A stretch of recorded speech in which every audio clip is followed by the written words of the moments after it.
My name is Karissa Chen. I'm a 2015-2016 Fulbright Fellow in Taiwan, based out of Taipei. My discipline was creative writing, and my host institutions, actually I had two, were Academia Sinica and Chinese Culture University. So my project was to research the stories of the old veterans that came from China after the Chinese Civil War in 1949. About 2 million mainlanders came to Taiwan around 1949, a little bit before, a little bit after, in the wake of communist defeat. And I was really interested in focusing on the stories of the mainlanders who came here, specifically veterans, but also other mainlanders, and how they settled down, what their lives were like, what their children's lives were like, and how they might have assimilated or not if they ever went home. And this was primarily for the purpose of writing a creative project, specifically a novel, although now that I've been here, I'm starting to think about it in different ways. Maybe it'll be a collection of short stories. I think obviously it's important because the stories themselves are important. I mean, a lot of these stories are going to be lost soon. I mean, some of them are lost already. And I wanted to be able to capture that, to sort of tell it again to an American audience that doesn't know about this. I believe that if you can do that with a particular story, then you become a more compassionate person in life.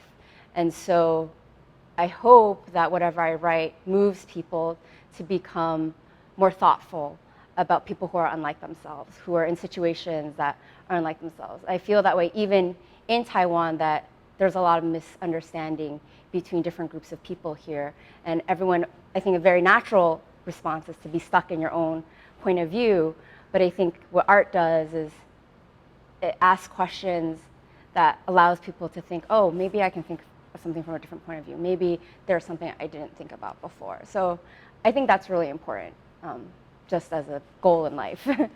I think one of my greatest surprises about coming here was that I made connections with a lot of people, not just within the confines of my project, but I learned a lot about, the Aboriginal cultures here.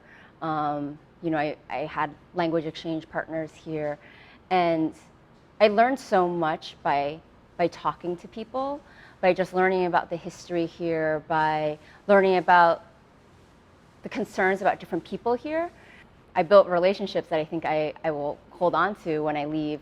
But also I think, I learned a lot about the cultures that are here. And there's so many cultures in Taiwan. It's not as sort of homogenous as you might think from the outside. It's so complicated.